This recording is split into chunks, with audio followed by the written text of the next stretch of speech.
नमस्कार दोस्तों, मेरे YouTube चैनल NS एजुटेनमेंट में आपका स्वागत है। दोस्तों, आज हम बात करेंगे प्राइवेट स्कूल में एडमिशन करवाने से पहले हमें किन किन बातों का ध्यान रखना चाहिए। आप सभी जानते हैं कि देश में 3 प्रकार के बाजार बहुत ही बड़े बाजार हैं और इन तीनों बाजारों के जंजाल में लोग फंसते जा रहे हैं। इनको अच्छा और बुरा और ये बहुत सारी बातें समझ में नहीं आती हैं। ये 3 बाजार है। एक है स्वास्थ्य का बाजार, health market, education market and cosmetic market. ऐसे 3 बाजार हैं। इसका जाल बहुत बड़ा है जो सामान्य व्यक्ति के समझ के परे हैं। हम ज़्यादा गहराई में न जाते हुए हम आगे बढ़ते हैं। दोस्तों, जनरली जो स्कूल होते हैं, भारत में जो स्कूलिंग बोर्ड है वो 4 प्रकार के बोर्ड हैं। उसमें एक है स्टेट बोर्ड, दूसरा है CBSE, तीसरा है ICSE और चौथा है IB। अब यहाँ पे हम बात करेंगे स्टेट बोर्ड और CBSE की, जहाँ पे साधारणतः सभी मध्यम वर्गीय और निम्न वर्ग के सभी बच्चे लगभग इन 2 प्रकार के स्कूल में ही हमें जाते हुए दिखते हैं। या आप यूं कह सकते हैं कि भारत के 99.99% जो बच्चे हैं वो इन 2 प्रकार के स्कूलों में पढ़ते हुए आपको दिखेंगे। दोस्तों, जब भी आप अपने बच्चों का एडमिशन करवाने जाओ तो सबसे पहले ये देखिए कि स्कूल में कौन से बोर्ड का सिलेबस है या स्कूल कौन से बोर्ड के साथ संलग्न है। दूसरी बात कि जब हम स्कूल में एडमिशन करवाने जाते हैं तो सबसे महत्वपूर्ण मुद्दा आता है प्राइवेट स्कूल में, वो है फीस का। तो दोस्तों, जब भी आप पहले स्कूल में जाएं तो सर्वप्रथम स्कूल का वार्षिक शैक्षणिक शुल्क, education fees, yearly education fees कितना है ये जरूर जान ले और उस फीस के साथ दूसरे स्कूलों की फीस को आप कंपेयर कर सकते हैं। इसका मतलब है कि स्टेट बोर्ड की स्कूल है तो स्टेट बोर्ड की स्कूल के साथ ही आपको फीस का कंपैरिजन करना है। दूसरी बात, जिस प्रकार से हम जब बैंक में कर्ज लेने जाते हैं तो उस समय अलग अलग प्रकार के हिडन चार्जेस होते हैं, उसी प्रकार से स्कूल में भी अभी अलग अलग प्रकार के हिडन चार्जेस होते हैं। हॉस्पिटल्स में भी होते हैं। आप सभी जानते ही हैं कि पहले क्या बताया जाता है और बाद में अलग अलग प्रकार के चार्जेस लगाए जाते हैं। तो सेम स्कूलिंग में भी होता जा रहा है कि जैसे मैं आपको बताऊं, जब भी आप फीस की बात करते हो तो उसके साथ साथ अलग से एक्टिविटीज फीस के बारे में भी आप संपूर्णतः स्पष्ट बात कर ले कि एक्टिविटीज फीस स्कूल में ही, स्कूल की फीस में ही समावेश है, अलग से हमें पेड करना है। इसमें अलग अलग प्रकार की एक्टिविटीज होती है। एक्टिविटीज में मैं आपको बताऊँ जैसे कराटे है, स्विमिंग है, ये वो, डांस, म्यूजिक, ऐसे अलग अलग प्रकार के एक्टिविटीज के अनेक स्कूल अलग अलग फीस जो है वो लेती हैं। तो इस बात के बारे में भी आप पहले जरूर स्कूल से जान लें। दूसरी बात है कि इसके साथ में स्कूल का साल में एक बार टूर जाता है, बच्चों को बाहर लेके जाते हैं, तो उसका कितना शुल्क रहेगा ये भी जरूर जान लें। उसके बाद जो है स्कूल में साल में 1 बार 2 बार या फिर अनेक बार फंक्शंस होते हैं, राष्ट्रीय त्यौहार आते हैं तभी फंक्शंस होते हैं, या फिर स्कूल का एनुअल फंक्शन होता है, उसमें जूनियर KG से लेकर हायर सेकेंडरी तक के बच्चों को पार्टिसिपेट कराया जाता है। लेकिन वो जो फंक्शंस होते हैं उस फंक्शन में जो भी यूनिफॉर्म्स लगते हैं या मतलब कि जो ड्रेसेस लगते हैं अलग अलग प्रकार के, उसका जो चार्जेस है वो सभी अभिभावकों से लिया जाता है। लिया जाने से हम ये अच्छा कह सकते हैं कि ये शब्द यूज करना अच्छा होगा कि वसूला जाता है। तो उससे संबंधित भी आप चर्चा एक बार स्कूल से जरूर कर लें। उसके साथ में जो शैक्षणिक शुल्क में जो कंप्यूटर लैब का जो शुल्क होता है, कंप्यूटर सीखने का शुल्क बाकी स्कूल अलग से लेते हैं, उसके बारे में भी आप एक बार जरूर स्कूल से कंफर्मेशन ले लें। तो इस प्रकार से जब भी आप शैक्षणिक शुल्क की बात करते हैं, एजुकेशनल फीस की, ईयरली एजुकेशन फीस की बात करते हैं, तो उसके साथ में एक्टिविटीज शुल्क, टूर या जो स्कूल में फंक्शन होते हैं वो, एग्जाम फीस आती है, कभी कभी बाकी स्कूल एग्जाम फीस भी लेते हैं, कभी कभी अनेक प्रकार के साल में अनेक बार जो है फीस लिया जाता है। तो स्कूल से इस सभी फीस के बारे में पूर्णतः कंफर्मेशन जरूर, अलग अलग जो फीस और उसके साथ में जो अलग अलग जो शुल्क लिए जाते हैं, जो चार्जेस लिए जाते हैं, उसके बारे में स्कूल से जरूर एक बार पूरी डिटेल में जानकारी प्राप्त कर लें। उसके बाद सबसे महत्वपूर्ण और एक है ट्रांसपोर्टेशन कॉस्ट का। सभी जानते हैं कि बच्चे जो है अभी जो हम एक तो ऑटो से भेजते हैं या फिर हम खुद बच्चों को छोड़ने लेने जाते हैं। बड़े बच्चे तो खुद जाते खुद आ जाते हैं, लेकिन स्कूल से आपको ट्रांसपोर्टेशन शुल्क के बारे में स्पष्ट चर्चा कर लेनी है। कभी कभी ट्रांसपोर्टेशन जो शुल्क होता है जो स्कूल की फीस है, स्कूल की फीस में ही ऐड होता है। बाकी जो स्कूल है ट्रांसपोर्टेशन फीस को अलग से लेते हैं। ये भी आप एक बार जरूर चर्चा कर लें। और सबसे और एक बात है कि देखिए, जैसे अभी हेल्थ का मार्केट बनता जा रहा है उसी प्रकार एजुकेशन भी मार्केट है, ठीक है। और इसमें कोई बुरी बात भी नहीं है, पूंजीवादी व्यवस्था है, तो जहां से पूंजी बनती है वहां से जरूर पूंजी बनाई जाती है। वो अलग टॉपिक हो जाता है, बाद में उस पर कभी चर्चा करेंगे। उसके साथ में अभी स्कूल भी एक छोटा सा मॉल ही एक मान लीजिए कि जहां पे प्रत्यक्ष और अप्रत्यक्ष रूप से स्कूल के ही यूनिफॉर्म, जो स्कूल का यूनिफॉर्म है, यूनिफॉर्म भी दो प्रकार के होते हैं, एक रेगुलर वाला होता है, स्पोर्ट डे का अलग होता है, ठीक है। शूज होते हैं, शूज भी दो प्रकार के बाकी स्कूल रखते हैं कि एक रेगुलर यूज करने वाला होता है और एक स्पोर्ट डे का शूज अलग रखते हैं, ठीक है। तो इसके साथ में ये यूनिफॉर्म संबंधित भी चर्चा आपको कर लेनी है। उसके साथ किताबें, बाकी स्कूल की किताबें सामने से प्रोवाइड करती है, शैक्षणिक शुल्क नहीं होता है। बाकी जो स्कूल हैं वो किताबें जो है उसका जो चार्जेस है अलग से लेती हैं। और एक बात आती है नोटबुक की। नोटबुक बहुत छोटी बात है लेकिन बहुत महत्वपूर्ण है। ये जरूर आवश्यक नहीं है कि आप जो नोटबुक खरीद रहे हैं वो नोटबुक पे स्कूल का फोटो होना आवश्यक है। बाकी स्कूल जो है ये आग्रह रखते हैं अभिभावक से, विद्यार्थियों से कि हमारी ही स्टेशनरी से आपको नोटबुक वगैरह खरीदना है और स्कूल के नाम का ही नोटबुक खरीदना है, और ये कतई आवश्यक नहीं है। इस बात को जरूर आप याद रखें। इसके साथ में एक अभिभावक होने के नाते, एक पेरेंट्स होने के नाते, माँ बाप होने के नाते मैं आपसे और एक बात कहना चाहता हूं कि स्कूल में जब हम बच्चों को एडमिशन करवाते हैं कि उस समय में बहुत सारी बातों को ध्यान में हमें रखना चाहिए। हम अगर सब्जी भी खरीदने जाते हैं तो भी जब हम सब्जी खरीदते हैं तो भी हम जांच परख के सब्जी खरीदते हैं, लेकिन हम स्कूल के बारे में इतने उदासीन क्यों होते हैं ये हमें समझ में नहीं आता। हेल्थ के बारे में तो हम जनरली 10 लोगों से पूछ के हम आगे कदम उठाते हैं, लेकिन स्कूलिंग में मैंने ऐसा बहुत ही कम देखा है। जब भी आप स्कूल में जाए, स्कूल में जो सहायक शैक्षणिक सुविधाएं होती हैं उन सभी सुविधाओं का आप एक बार जरूर प्रत्यक्ष रूप से अपनी खुद की आंखों से जरूर निरीक्षण कर लें। उसमें एक है कंप्यूटर लैब है, दूसरा है स्कूल का मैदान है। अभी स्कूल का मैदान आप सभी जानते, बड़े बड़े जो मेट्रो सिटीज है, बड़े बड़े शहरों में मैदान एक केवल ऑन पेपर ही होता है। मैदान, स्कूल का मैदान हमें देखने को मिलता नहीं है। इवन तो मैंने ऐसे भी स्कूल देखे, इंटरनेशनल स्कूल नाम होता है और 10 बाय 10 के कमरों में वो स्कूल चलाई जाती है, लेकिन इसमें अभिभावकों की अज्ञानता हमें सामने दिखती है। इसलिए मैं आपसे आग्रह रखता हूं, सभी अभिभावकों से आग्रह रखता हूं कि जब भी आप किसी स्कूल में बच्चे का एडमिशन करवाए तो कुछ सुविधाओं का आपको प्रत्यक्ष रूप से उसका निरीक्षण कर लेना है। उसमें है कि जैसे कंप्यूटर लैब है, मैदान है, टॉयलेट की सुविधा है। जैसे मैं आपको बताऊं कि टॉयलेट की जो सुविधा है कि टॉयलेट जैसे आंगन से हम घर की परीक्षा कर लेते हैं, घर कैसा होगा ये हम अनुमान लगा लेते हैं, उसी प्रकार स्कूल का जो टॉयलेट है उससे हम स्कूल की स्वच्छता का अनुमान लगा सकते हैं। स्कूल ही क्या, जो भी संस्था है, ऑफिस है, वहां का टॉयलेट से हम उस ऑफिस की स्वच्छता का हम अनुमान लगा सकते हैं। इसलिए टॉयलेट जरूर देख ले।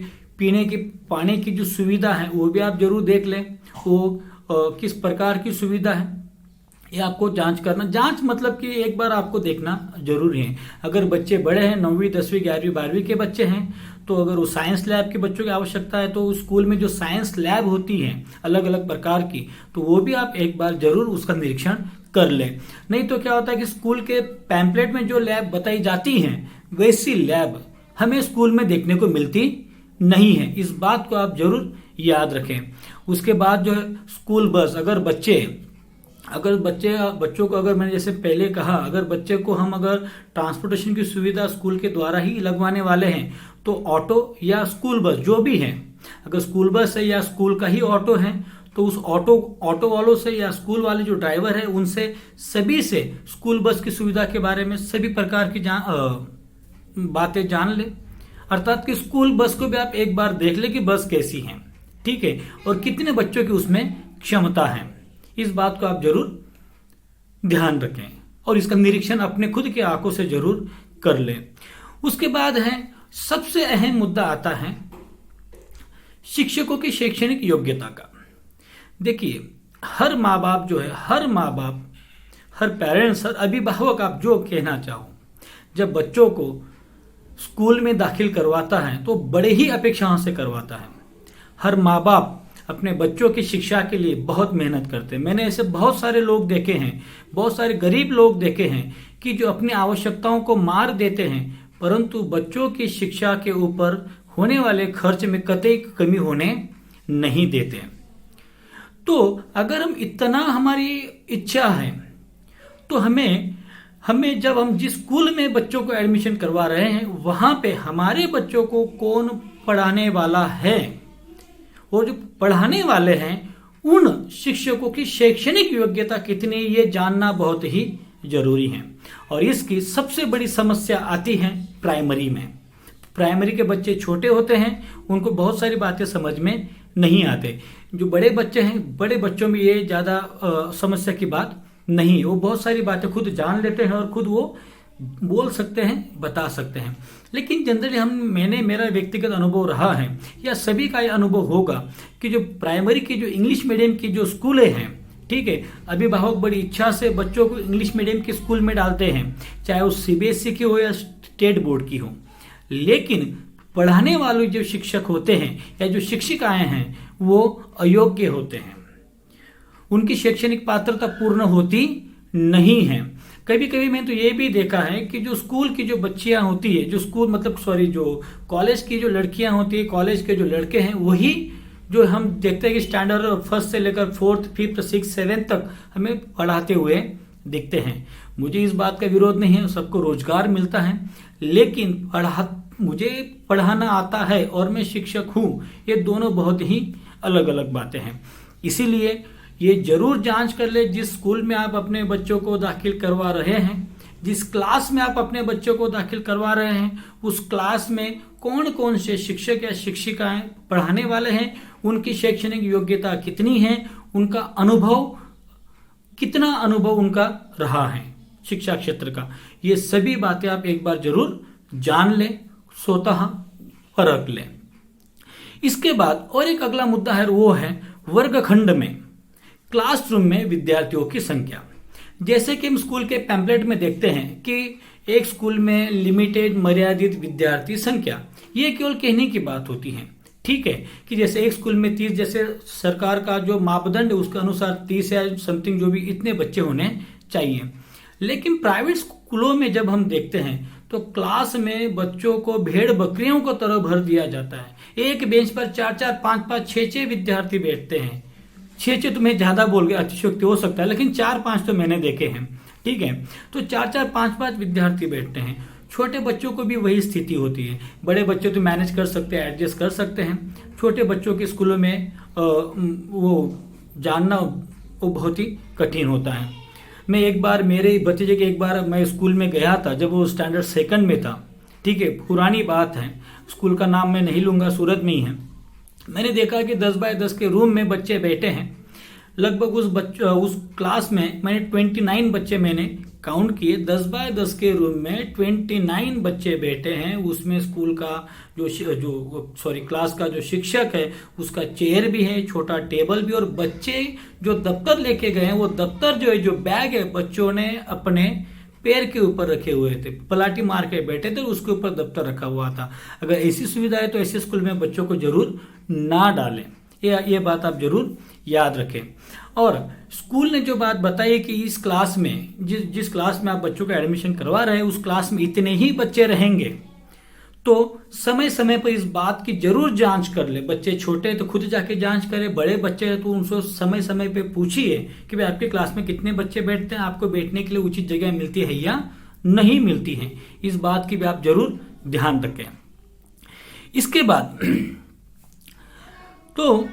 इसके बाद जो है हमारा अगला जो मुद्दा है वो है कि स्कूल में पूरे साल में कितने प्रकार की एक्टिविटीज होती हैं, किस प्रकार की एक्टिविटीज होती हैं, इसके बारे में भी जरूर जान लें। क्योंकि जो प्राइवेट स्कूल है, देखिए प्राइवेट स्कूल अगर हम उसका व्यापारीकरण भी हो गया या हो रहा है या तो हो गया मान लेते हैं, मान लेके हो ही गया है, तो हमें इन बातों का भी स्वीकार कर लेना चाहिए। तो हमें ये भी हमें याद रखना चाहिए कि हर स्कूल मार्केटिंग के लिए पूरे साल में अनेक प्रकार के एक्टिविटीज करती हैं। कभी खुद के पैसे से करती है या फिर कभी कभी अभिभावकों के द्वारा भी कर लेती है। ठीक है, तो स्कूल में एक साल में जितनी भी शैक्षणिक एक्टिविटीज होती है उन सभी शैक्षणिक एक्टिविटीज की लिस्ट स्कूल से जरूर मांगिए या फिर उनसे पूछिए कि आप एक साल के भीतर कितने प्रकार की एक्टिविटीज करते हैं। उन एक्टिविटीज में मेरा ये व्यक्तिगत विचार है, आप इससे सहमत है या हो सकते ऐसा मैं नहीं मानता। मेरा ये मानना है कि स्कूल में जो भी एक्टिविटीज हो रही है वो शैक्षणिक एक्टिविटीज हो, उन एक्टिविटीज में वैज्ञानिक दृष्टिकोण हो, उन एक्टिविटीज में बच्चों के मन में जो अंधश्रद्धा है उस अंधश्रद्धा को दूर करने वाली एक्टिविटीज हो। ठीक है, तो बच्चों में आधुनिक दृष्टिकोण विकसित करने वाली एक्टिविटीज हो। तो अगर ऐसी स्कूल है जो इसमें ये सभी प्रकार के एक्टिविटीज कर रही है तो ऐसी स्कूल को जरूर हमें प्रेफरेंस देना चाहिए। नहीं तो मैंने बहुत सारी स्कूल देखी है, मैंने तो ऐसी स्कूल देखी कि जो राजकीय बच्चों का राजकीय एक्टिविटीज में उपयोग करते हैं, बच्चों का भीड़ के लिए उपयोग मैंने होते हुए देखा है। ठीक है, तो ऐसी स्कूलों से, जिस स्कूल में बच्चों का राजकीय कार्यक्रम में उपयोग किया जाता है, ऐसी स्कूलों से दूरी जरूर बनाए रखें। उसके बाद मेरे पास जो अगला टॉपिक है वो है कि आप जिस स्कूल में बच्चे का, जिस क्लास में, जिस स्कूल में आप बच्चे का एडमिशन करवा रहे हैं, उस स्कूल के जो भूतपूर्व विद्यार्थी हैं, आप या भूतपूर्व विद्यार्थियों के जो अभिभावक है, पेरेंट्स है, माँ बाप है, उनसे आप उस स्कूल के बारे में उनका अभिप्राय आप जरूर जानें। उसके साथ में हाल में जो बच्चे स्कूल में पढ़ रहे हैं, वो हाल में जो बच्चे स्कूल में पढ़ रहे हैं उन बच्चों का अभिप्राय, उनके माता पिता, पेरेंट्स, अभिभावकों का अभिप्राय जरूर जानें और उसके बाद ही स्कूल का चयन करें। ये बहुत ही महत्वपूर्ण बात है, इस बात को आप जरूर याद रखिए। उसके बाद हमारा जो अगला जो मुद्दा है कि मैंने अभी देखिए, मुझे भी शैक्षणिक क्षेत्र का अच्छा खासा अनुभव रहा है, मैंने अनेक स्कूल देखी हैं। देखिए, धर्म और संस्कार दोनों अलग अलग बातें हैं, मैं ये व्यक्तिगत मानना है। ठीक है, या फिर धर्म और संस्कार को अगर हम एक भी मानते हैं तो कर्मकांड एक अलग बात हो जाती है, अंधश्रद्धा अलग बात हो जाती है। अगर हम कर्मकांड को इसमें ऐड भी कर लेते तो भी अंधश्रद्धा एक अलग बात हो जाती है, जैसे मैंने कहा कि एक्टिविटीज के बारे में। ठीक है, जो स्कूल, देखिए, जो स्कूल बच्चों में धार्मिक कट्टरता, चाहे धर्म कोई भी हो, धार्मिक कट्टरता है, वो कर्मकांड सिखा रही है, चाहे वो फिर कर्मकांड किसी भी धर्म का हो, अंधश्रद्धा निर्माण कर रही है, तो ऐसे स्कूलों से हमें दूर रहना चाहिए। देखिए, मैं किसी धर्म के विरोध में नहीं है। अगर बच्चों को धार्मिक शिक्षा देनी है, अगर मानो कि मुझे मेरे बेटे को, मेरे बच्चों को धार्मिक शिक्षा देनी है, तो मेरे लिए देश में बहुत सारे विकल्प अवेलेबल, मेरे लिए गुरुकुल है, मदरसा है, मिशनरी स्कूल है, तो वहां पे जाके मैं मेरे बच्चों को धार्मिक शिक्षा दे सकता हूं और अच्छी और शुद्ध धार्मिक शिक्षा में उनको देना चाहूंगा। मतलब कि मैं आपको एक मेरा विचार बता रहा हूं। मतलब कि जिन अभिभावकों को, पेरेंट्स को बच्चों में धार्मिक शिक्षा उनको देने की इच्छा है, तो ऐसे अभिभावक गुरुकुल है, मदरसा है, जो जिस धर्म के होंगे, गुरुकुल है, मदरसा है, मिशनरी स्कूल है, वो उनका चयन कर सकते हैं और इसमें कोई बुरी बात भी नहीं है, क्योंकि शुद्ध धार्मिक शिक्षा प्राप्त करना भी एक अच्छी बात है। ठीक है, इसके साथ में मैं और एक बात कहना चाहता हूं कि जब भी आप किसी स्कूल में अपने बच्चे का दाखिला करवाते हैं, एडमिशन करवाते हैं, तो उस समय हाल में पढ़ रहे विद्यार्थियों का रिजल्ट देखने के बजाय, हाल में पढ़ रहे विद्यार्थियों का रिजल्ट देखने के बजाय उन बच्चों की नोटबुक चेक करें, चाहे वो किसी भी क्लास का हो। तो उस नोटबुक से अगर माँ बाप, पेरेंट्स, अभिभावक थोड़े बहुत पढ़े लिखे हैं, तो हाल में जो विद्यार्थी स्कूल में पढ़ रहे हैं उनकी नोटबुक देखकर आपको उस स्कूल की जो शैक्षणिक स्तर है उसका आपको अंदाजा जरूर आ सकता है। ठीक है, उसके बाद मैं आपको बताना चाहता हूं कि प्राइवेट स्कूल का आपने विकल्प चुना है। देखिए, प्राइवेट स्कूल में अभी देखिए, मैं खुद इस बात का कभी भेदभाव नहीं करता कि प्राइवेट स्कूल और सरकारी स्कूल, हर एक की अपनी क्षमता है, हर एक की अपनी विचारधारा है।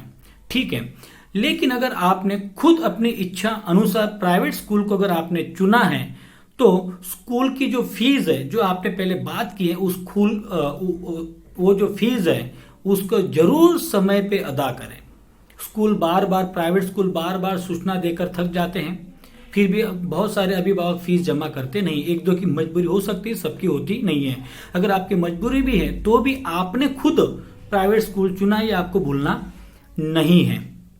ठीक है, इस बात को जरूर याद रखें। और मेरा ये कहने का उद्देश्य है कि प्राइवेट स्कूलों को सरकार की ओर से किसी प्रकार की कोई आर्थिक सहायता मिलती नहीं है। बच्चों के द्वारा, अर्थात के अभिभावकों के द्वारा, पेरेंट्स के द्वारा जो फीस पेड की जाती है उसके द्वारा ही स्कूल का एडमिनिस्ट्रेशन रन होता है। इसके लिए स्कूल का फीस जितना समय पे आप दे सकते हैं उतना स्कूल का एडमिनिस्ट्रेशन हेल्दी रहेगा। स्कूल का एडमिनिस्ट्रेशन जितना हेल्दी रहेगा उतना स्कूल और शिक्षा भी हेल्दी रहेगी।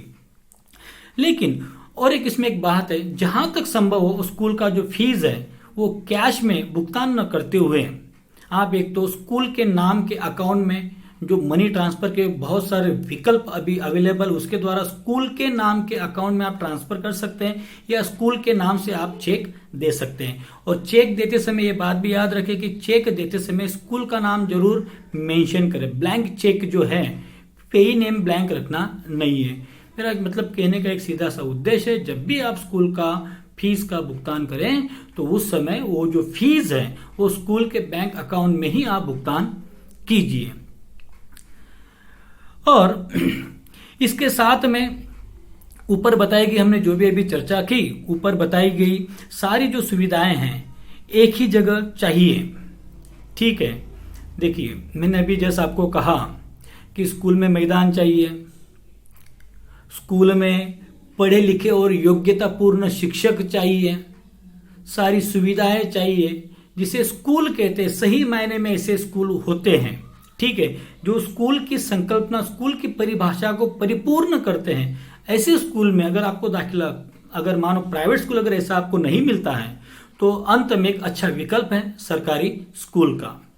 और याद रखिएगा, आपके बच्चों को अभी हाल में तो आपके बच्चों को हाल में पढ़ाने वाले जितने भी शिक्षक हैं वो अधिकतम शिक्षक या अधिक या सब के सब जो शिक्षक हैं वो सरकारी स्कूल से ही आए हैं। ये भी आप मत भूलिए। और आप खुद भी अभी वर्तमान में जितने भी पेरेंट्स हैं वो भी खुद सरकारी स्कूल से ही पढ़ के आए हैं, ये आपको भूलना नहीं है।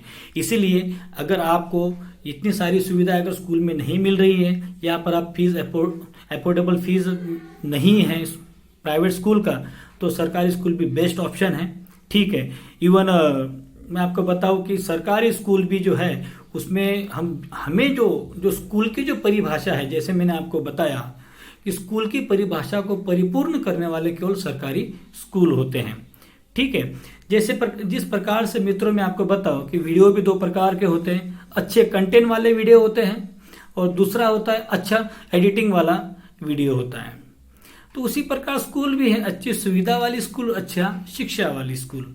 और जहां पे शिक्षा और सुविधा दोनों मिले ऐसी स्कूल बहुत ही रेयर होती हैं। और ऐसी स्कूल की फीस जो है वो हमें एफोर्डेबल नहीं है। और आपको ये जानकर हैरानी होगी और अच्छा भी लगेगा कि जहाँ पे अच्छी सुविधा भी है, अच्छा एजुकेशन भी है, ऐसे स्कूल में फ्री में भी हमें एजुकेशन मिल सकता है, और वो है सरकारी स्कूल। तो आप आपकी खुद की आर्थिक क्षमता, आपके विचार के अनुसार आप दोनों ऑप्शन में से कोई भी ऑप्शन चूज कर सकता है। लेकिन जब आप प्राइवेट स्कूल में जाते हैं तो इस बात का, जितनी बातें मैंने आपको बताई, इतनी बातों का आप जरूर, उन बातों पे आप जरूर गौर करें। और अगर आप आपके बच्चों को सरकारी स्कूल में दाखिला करवाते हैं तो इन बातों का गौर भी सरकारी स्कूल में जरूर करें। समय समय पे वहाँ के शिक्षकों के साथ आप संपर्क में रहें, संपर्क करें, अपने बच्चों की स्थिति आप जान लें। तो दोस्तों, इस प्रकार से ये मेरा वीडियो बनाने का एक सिंपल सा मेरा यही उद्देश्य था, क्योंकि मुझे बहुत सारे हमारे मित्र हैं, मेरे जान पहचान वाले हैं, बहुत बार हमें पूछते हैं कि सर अभी बच्चों को स्कूल में डालना है तो कौन सी स्कूल में डालें। अभी ये बहुत बड़ा सवाल है। अभी इस सवाल का जवाब मेरे पास भी कभी कभी होता नहीं है, क्योंकि मैं खुद एक सरकारी स्कूल से पढ़ा हुआ बच्चा हूँ। मेरे घर के जितने भी बच्चे, मेरे घर में बहुत सारे इंजीनियर्स, मतलब मेरे जितने भी भाई है बाकी सब इंजीनियर हैं, कजिन्स वगैरह सब, सिस्टर्स वगैरह जो एजुकेटेड, हम सभी सरकारी स्कूल से पढ़ के आए हैं। ठीक है, और अगर मैं सामने वालों को प्राइवेट स्कूल का ऑप्शन अगर मैं देता हूँ तो ऐसे स्कूल की फीस वो अफोर्ड नहीं कर पाते हैं।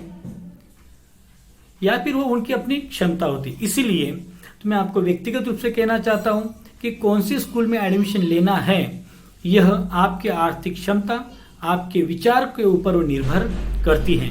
लेकिन एक बात याद रखिए कि हमारा मुख्य उद्देश्य जो है वो केवल और केवल बच्चों को अच्छी शिक्षा देना ही होना चाहिए, और इसके लिए हमें सतत प्रयत्नशील होना चाहिए।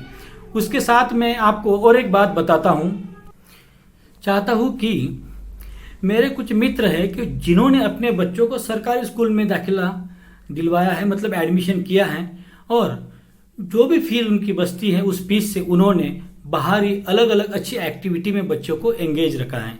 किसी ने म्यूजिक लगाया है, किसी ने कराटे हैं वगैरह, और बाहर कोचिंग भी लगवाई है। तो कहने का मेरा एक सिंपल सा मतलब है, ना मैं सरकारी स्कूल को ज़्यादा प्रेफरेंस दे रहा हूँ, ना ही मैं निजी स्कूल को प्रेफरेंस दे रहा हूँ। ये अपना अपना निजी विचार है, ठीक है। लेकिन आप जिस भी स्कूल में आप जा रहे हैं, जिस स्कूल में अपने बच्चे का आप एडमिशन करवा रहे हैं, तो हमने अर्थात कि हमने जिस बातों पे जो हमने अभी चर्चा किया, हमने जिन बातों पे अभी चर्चा की, उन सभी बातों को आपको जरूर ध्यान में रखना चाहिए। अगर मेरी बातें आपको अच्छी लगी हैं, ये वीडियो आपको अच्छा लगा है, तो लाइक करें, सब्सक्राइब करें और शेयर भी करें। धन्यवाद।